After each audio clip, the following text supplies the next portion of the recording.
Anong balita mga pare ko Bilang na lang ang magiging laro ni Bronny James Jr. sa Lakers. At hindi lang yan, pati na rin dito sa NBA. Kinakabahan ngayon ang isang assistant coach sa G-League dahil by November 9 or November 10, sa mga hindi pa nakakaalam, dahil si Bronny James Jr. ilalagay na ng Lakers sa G-League team. Pero merong isang kahiling-hilingan si Bronny James Jr. bago siya may padala sa G-League team. Pero pag-usapan muna natin ito mga pre.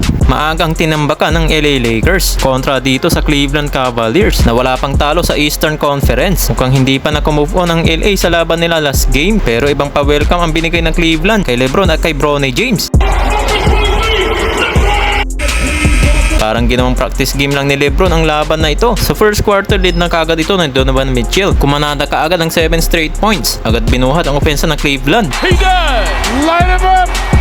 Unang puntos naman kaagad ni LeBron James sa kanyang slam dunk. Sa halfway mark naman nakapatime up kaagad dito si Redick dahil tuloy-tuloy ng pagpapaulan ng sa 3 itong si Donovan Mitchell. Well, double figure na sa kanyang credit. Lamang na rin sila ng double digits. Na-lockdown naman si AD ni Jarrett Allen. Butata kasi ang kanyang inabot. Sa last 2 minutes, palo na kaagad sa 19 points ang kalamangan ng Cleveland. 42-23. Tambak kaagad ang Lakers sa first quarter. Pagpasok dito ng second quarter, same scenario pa rin ang nangyari. Hirap pa rin ang Lakers sa tindi ng depensa ng Cleveland. Grabe naman itong si Jarrett Allen, sinalubong sa tuktok itong si Rui Hachimura. Binaon sa limot sana ang poster dunk ni Rui.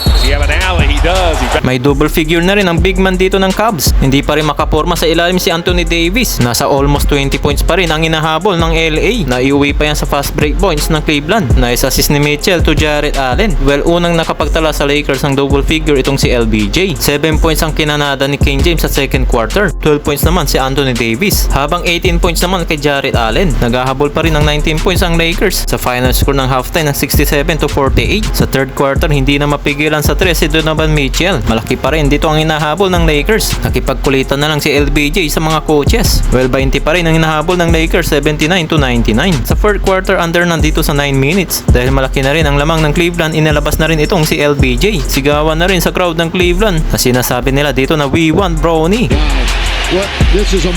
Sa halfway mark nang ipinasok na rin itong si Bronny. Well, naging tayuan na rin sa crowd dito ng Cleveland. What a moment para sa James family. Pero sa huli ay natalo na rin dito ang LA Lakers. Habang si Bronny James Jr. naman, natupad na rin dito ang kanyang hinihiling na makapaglaro sa crowd ng Cleveland Cavaliers. Bago siya may padala sa G-League team, baka hindi na rin masasabi kung ito na rin ang kanyang magiging last na laro para sa Lakers. Dahil babalik rin naman si Jarrett Vanderbilt at kailangan palitan sa Bronny sa lineup. Ang susunod din kasing babalik doon ay si Christian Wood. Nag-aalala rin ng isang assistant coach sa G-League team para dito kay Bronny dahil pagkakataon ng mga players doon na ipahiya o pahirapan siya. Yung mga iba kasi doon ay mga former NBA player dahil makikipag-compete pa sila sa roster ng NBA. Samantalang si Bronny ay meron ng roster spot. Usapan na dito ang development ni Bronny James ng pre-draft process pa lang at kasama na talaga sa plano ang paglalaro ni Bronny James sa G-League. Pero giniit na talaga nila ang standard contract at hindi ito isang two-way deal lamang para kay Bronny. Ayon dito sa kanyang ama si LeBron James, nilolook forward daw nila ang patuloy na paglago ni Bronny James bilang isang basketball player sa Lakers man o kaya naman sa G-League. Ang gusto lamang nila ay mag-improve itong bata.